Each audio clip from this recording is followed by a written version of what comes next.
Hello everybody, how is it going? In this video, I'll be talking about how OCD does not let you off the hook via logic. You cannot out-logic OCD. But I just want to show you my mug first. So it says, I want all the dogs on this mug, but Baxter is my favourite, and there's a big corgi there. So I thought I'd let you all into this mug. So yeah, out-logicking OCD, and why is that a futile pursuit? Well, the problem is that each time you try and solve something in the past, so let's say you're saying to yourself, well, look, I was drunk, so I made a mistake.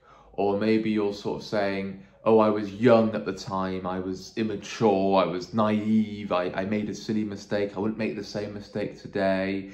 Maybe I wasn't in a good place at the time, maybe I was in quite a dark, low place at the time. Whatever it may be, let's say you just made a mistake in the past, which you now regret. And OCD's locking hard with false memory, real event, guilt and shame, all kinds of just sort of rumination around the past.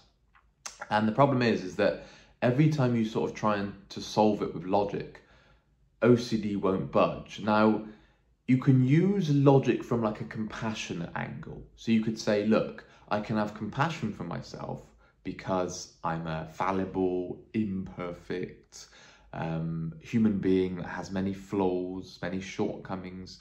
You have a biological tendency to make a mistake just being a fallible human being.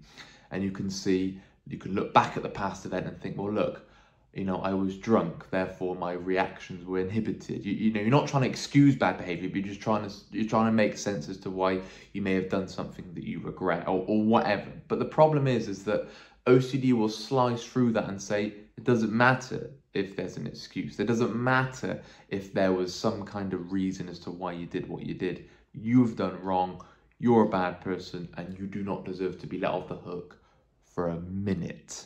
For a second even. You cannot be let off the hook for a moment. And each time I try to bat it back with logic and say, yeah, but the problem is OCD. OCD for me, example, latched to an event when I was 12, 13, sort of ages of sexual development, going through puberty. It was targeting those kind of events, and also targeted like drunk memories when I was older. And I kept going back saying, yeah, but I was 12, I was 13. Yeah, but I was drunk. Not when I was 12 or 13, this was sort of different events that had latched to. Yeah, but I was drunk, or yeah, but I didn't know this, or yeah, but I was in that low place at the time, so therefore that's why I did say something offensive, or that's why I did do something that was rude, or whatever. But then it didn't work because OCD just didn't budge. It locked on tightly. It had that vice-like grip. My nervous system was on fire. Like every time I tried to distract myself, OCD was saying, well, no, you can't possibly let yourself off the hook. And each time I tried to confess, I'd say to my partner or whoever was listening that, I've done wrong, maybe sort of in a roundabout way, try and get relief and be let off the hook externally. But internally, there was no movement. There was no budging because, it's like the famous quote by Korzybski is that, God may forgive your sins, but your nervous system won't. And you add OCD into the mix. OCD's not forgiving you. OCD is unforgiving. It's relentless. It doesn't show you any mercy. It's merciless.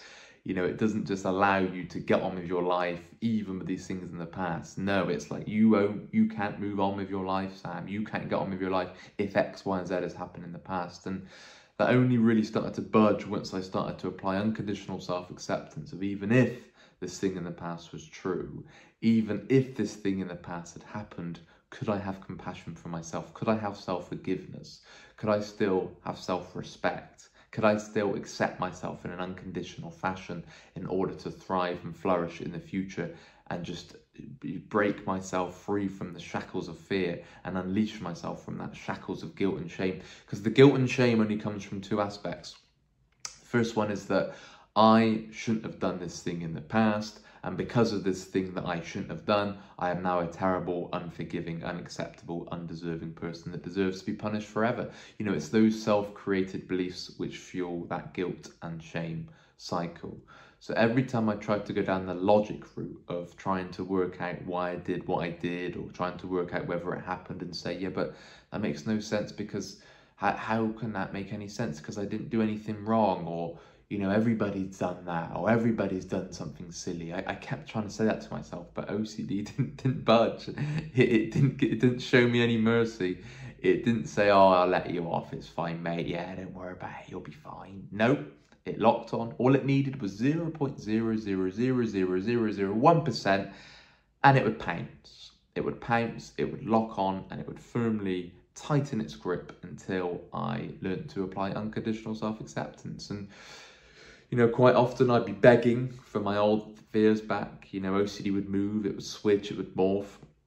And in that moment, I'm then begging for that old fear back, because I could see how that was OCD, and that old memory, that old intrusive event, that intrusive memory that kept going around in my head, that was OCD. I could see that was definitely OCD now. But this one, no, this one's different. This one's real.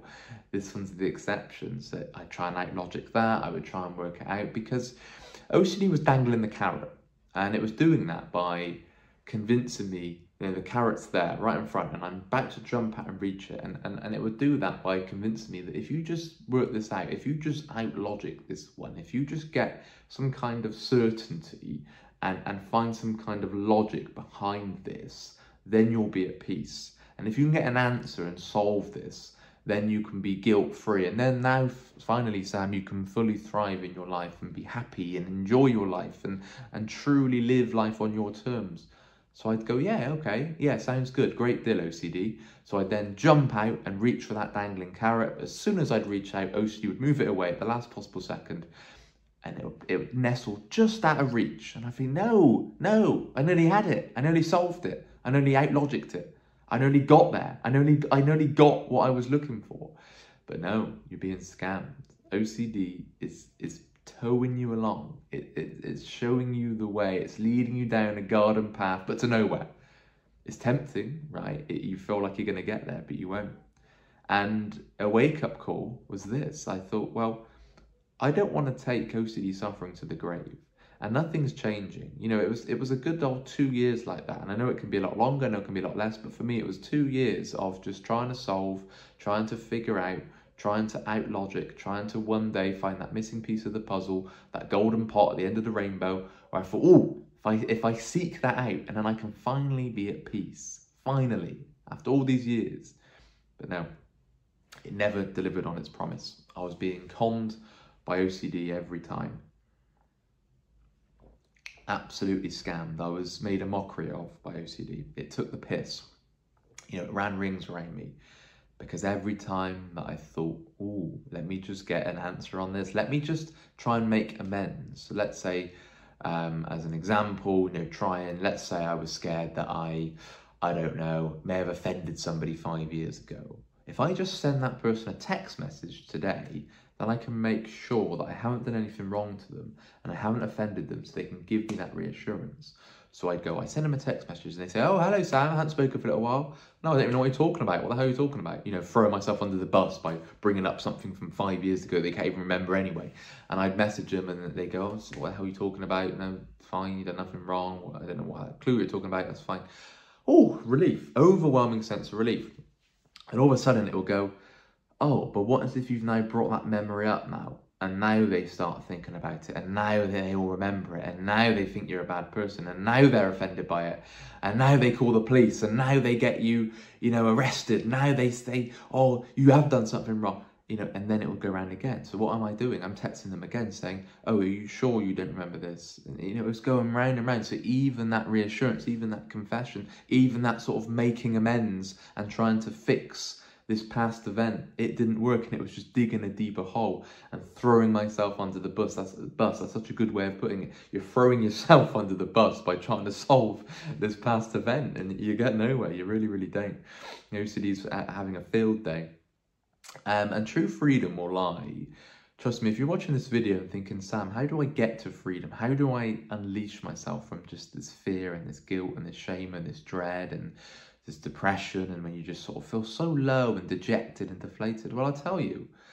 And we'll obviously run through this in one-to-one calls as well. But, you know, the key to freedom is an internal change. It's not an external change, right? You can't fix an internal problem with an external solution, meaning that if you're feeling guilty and shameful and you're feeling anxious and panicked and depressed, there's nothing you can do externally to change that. I'm talking in regards to like a past event that you might feel guilty about, or like a life situation that you might feel anxious about. You can't try and change that because you're just chasing your tail, because OCD is going to switch and move and change and find a different angle. It's very good at doing that. It's a master of doing that. It's a genius in that department. So what you want to be doing is thinking, right, well, what can I change internally? Well, internal change comes from belief work. It comes from seeing your rigid demands, as an example, seeing your catastrophic beliefs, your low frustration tolerance beliefs. You know, I can't stand it. You know, this would be unbearable if that is true. The life downing. My life would be ruined. My life would be over if this is true. Therefore, I need to make amends. I need to rectify. I need to fix this thing in the past. Otherwise, my life is ruined. There's the belief, the life downing, the self downing. You know, saying things like, I'm the worst person ever. I'm awful and I'm undeserving. I'm unacceptable. I'm unforgivable. I'm an irreversible person because of this irreversible action. Therefore, I deserve to be punished for eternity. You know, all these kind of beliefs that you're clinging onto rather foolishly and rather unscientifically because they make no sense. Right? You know, even if you've done something wrong, to then say you're a terrible, undeserving person makes zero sense at all. And therefore, you're going to just neglect yourself, you're going to berate yourself, and your life's going to be full of complete misery.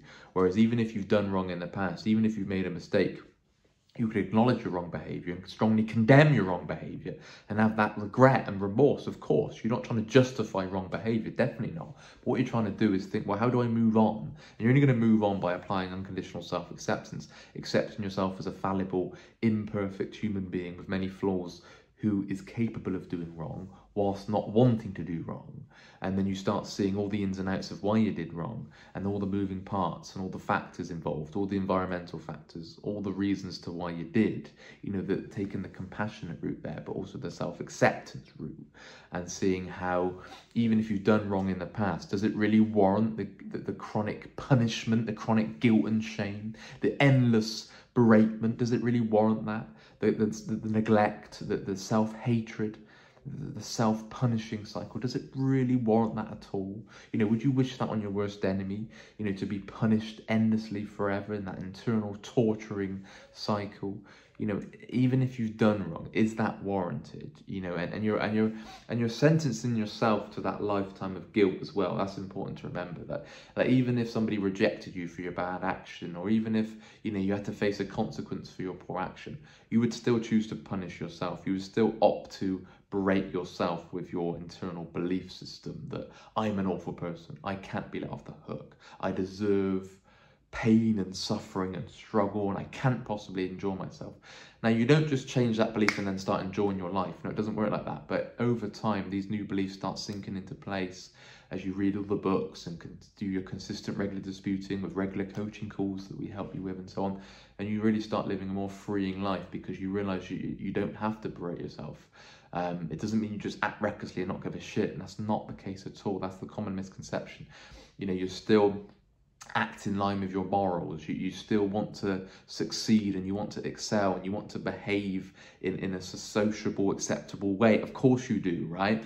But as a human being, you are capable of messing up. You're capable of making a mistake. So when you do make that mistake, which is inevitable in life, is that you've got that fallback of self-acceptance. So rather than going into the pits of depression and that self-hatred, you go towards a more self-accepting view where, okay, I've made a mistake there. I'm not proud of that mistake and I strongly regret that mistake. And I can see how I can learn from that and not repeat the same mistake and move forward in my life, because this life is very short and that we're not here for very long. So I don't want to spend my life beating myself up endlessly. I want to live my life thriving. I want to flourish in this life. I want to enjoy my life. I want to live a fulfilled, desired life.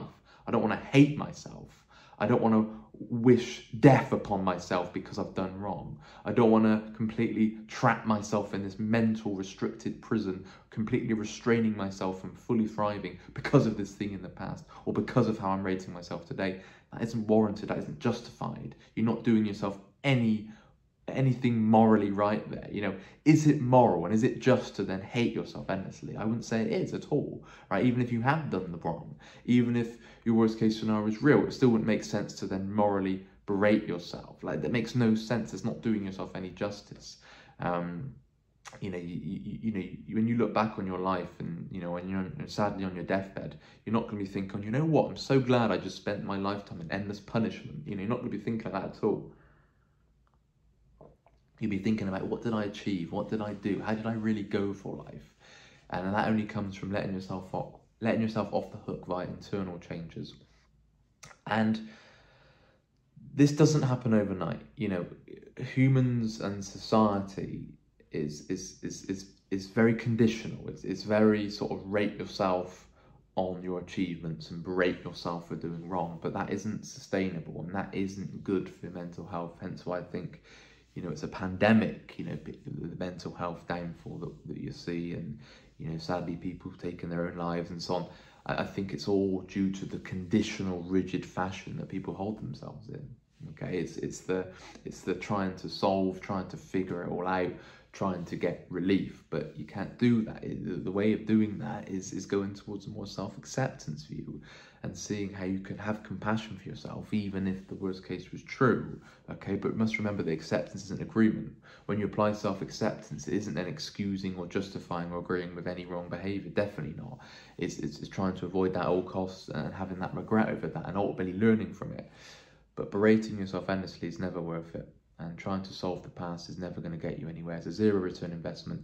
You want to be moving forward, and you move forward by changing your internal belief systems around external events, and which is then enables yourself to let yourself off the hook and live a life free from guilt and shame. It's changing those life philosophies, changing those self-philosophies. It's a philosophy that you're embodying. It's not just like you just accept yourself overnight. It's seeing how acceptance is the way forward, seeing how to truly live a life that you want to live. It will come from changing your philosophies, just not on yourself, but just life conditions and so on, and just changing your perspectives on the world and just the hardships of life and so on. It's a huge internal change, right? I know it feels like, bloody hell, Sam, it's like climbing Mount Everest getting there, but one step at a time you can get there. You don't have to live in this mental restricted, punishing prison that we get ourselves in with our beliefs and so on. And add OCD into the mix. Well, OCD is looking to punish you at all times. It's looking to pounce. It's looking to sour, taint, spoil, wreck your life at any moment. It's looking to get in and have a hold on that and compromise your life. That's what it's looking to do. It's scanning for things that put your life into jeopardy. This is why it's so critical that we go towards the unconditional self-acceptance. Very, very key. So yeah, the bottom line, don't try and outlogic OCD. It's not going to give you any respite. It doesn't give you an inch. It doesn't give you anything. It's looking to pounce until we go towards changing our perspectives and ultimately looking to apply unconditional self-acceptance. That is the way forward. If you are interested in one-to-one coaching calls, please email phil@ocdrecovery.com or WhatsApp the number in the description, and then you could message Phil, you can harass Phil, you can bombard Phil and send him lots of emails. He'll love that. And you can get booked in. My name's Sam. We've got all the other coaches here. You've got Nick, Rob, Momin, Gemma and Elliot, all doing coaching calls, and we can all help you strive towards unconditional self-acceptance and no longer living in the guilt, shame, in that torturous, tormenting loop that we find ourselves in when we're in that self-punishment and self-neglect due to trying to solve, trying to go round in circles, never getting anywhere. Okay, there is a way forward. You can overcome this. There is hope. I've been there. I've been in your shoes. You can live a life free from guilt and shame.